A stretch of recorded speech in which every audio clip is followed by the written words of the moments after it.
Okay, so I've got a simple Logic session in here. I've got developed a library of some of my favorite sounds for my hardware and software, and now it's all in the EXS. And what I've done is I'm going to demonstrate how iPad, the Logic control for iPad, can really be an incredible tool. I mean, this is just not a parlor trick. This is for real. And you can work real quickly and get to your sounds. The other part of this video is going to show how those of you that are Logic heads that rely on channel strip settings, which are really cool, but I found another alternative way where you can utilize your auxiliaries. And so your template will be nothing more than a bunch of auxiliaries, however you like to work with your effects. And then you bring up your EXS or your sampler instruments or whatever you have in conjunction. And the key is, and then just dial into whatever you, whatever effect that you have in your auxiliary. So in this example, I've got 7 auxiliary buses, and you can have, you know, whatever you want really in it. And these are running, as you can see over here, in the auxiliary strips. And then each track has access to all buses, so it gives me that flexibility where I don't have to keep on assigning buses and all that to it. And then what you have here is up here all my EXS samples here, or multi-sampler instruments. And so, for example, if I go into this is my sample instrument, you can look at the iPad, and I'm in the Omnisphere folder. These are just some of the Omnisphere sounds.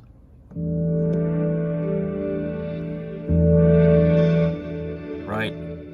And you can get to one sound, and these are all samples again.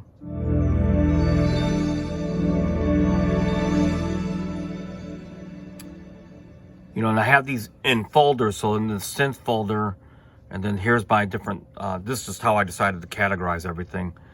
Like in my 990, and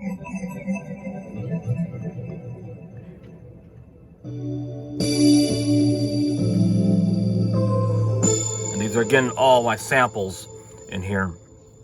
If I were to go to keyboards, I can go into these different categories. There's my Nord. Even it kind of made sense to subdivide some of these categories, just because if I'm looking for something I can dial in quicker. But you know, you can kind of choose depending on how many samples. So if I go into the motif, like here's Dino, whatever, and then in here, here's your buses. So on bus 5, you can see I've got spark verb, and bus 6, I've got a multi delay. And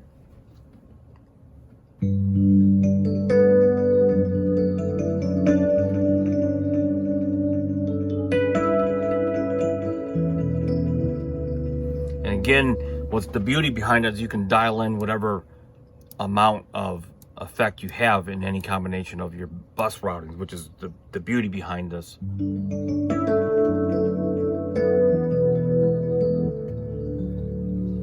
And then being able to get to your sounds from the iPad, as you can see here.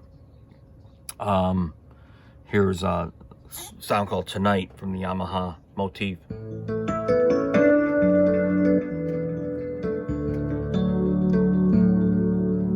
Okay, and there's like a DX7.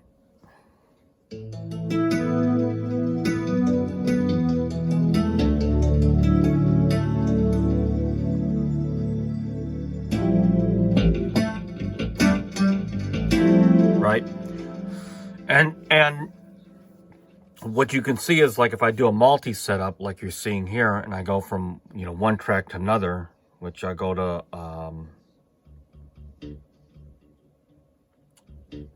let's see, like this Strat sound. This is a sample, and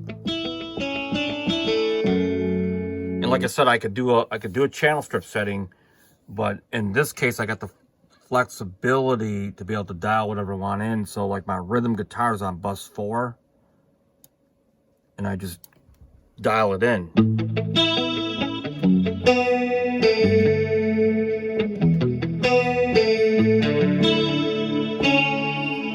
And if I wanted, let's say, a multi-delay on there, on bus 6, I could add that in.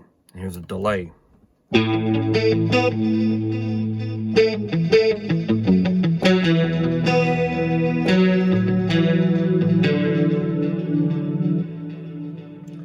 This multi-lead right here was actually a channel strip from Logic Pro 7.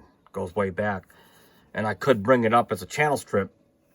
What I did is I just copied the multi-lead right here. And this was the original, as you can see, channel strip setting here. And all I have to do is go into here and then dial it in, and that's on bus 3. So I can just dial it in from here. And where that becomes more efficient is I might want to multi-track it and not have to bring up the effects chain on every single setting. So I can just bus it over.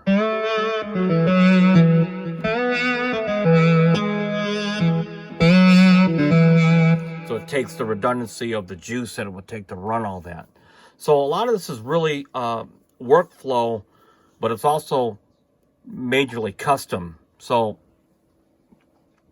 what I mean by that is when you set everything up, and I'm in here. So one of the things you want to do is make sure that all your keyboards are in the same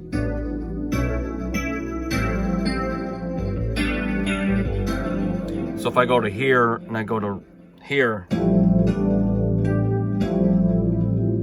let's go to a Roland keyboard here. This is a sample again. Tremolo. Okay. Or let's go to keyscapes. These are all my samples.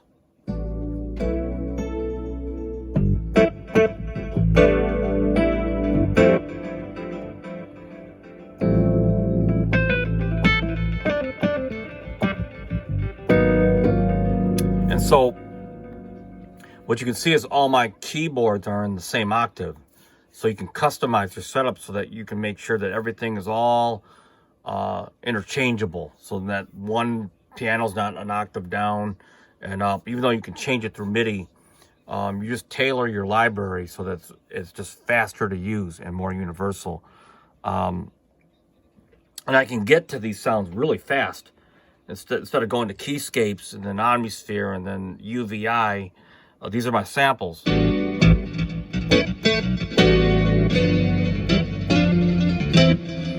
So like if I want to go to my Nord and I want to go to the black upright,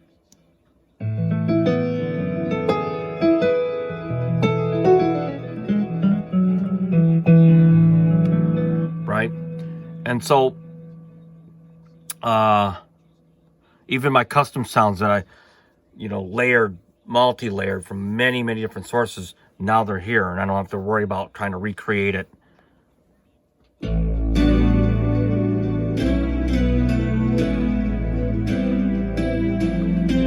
Here's a wave station combo.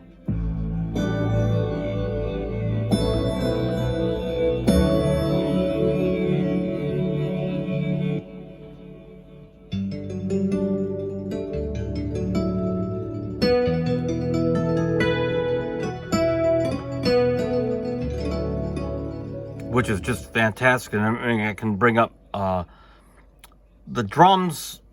As far as multi-sampling, they need a little work. I need to learn how to do them better.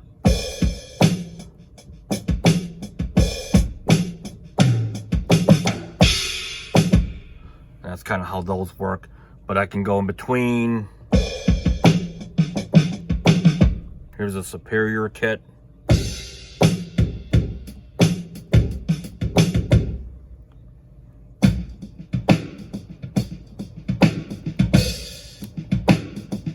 Right, so they need a little bit of work and tweaking. I'll put some more time into that. But the major gist of this is to be able to get around to your sounds really fast And that is somewhat reliant or allowed because the iPad is so great at this part. And remember, with the iPad, let me pull a JD990 sound out real quick.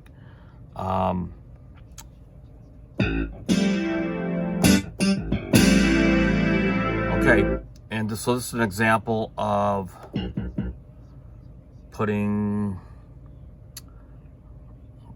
I'm gonna put a delay from 6 on here. Just dial it in. Okay, this is really an example of just really having the things in your studio leveraging what they do best. And if I hit the app drawer out, here's your mixer, of course. I mean, I'm on the Logic Control.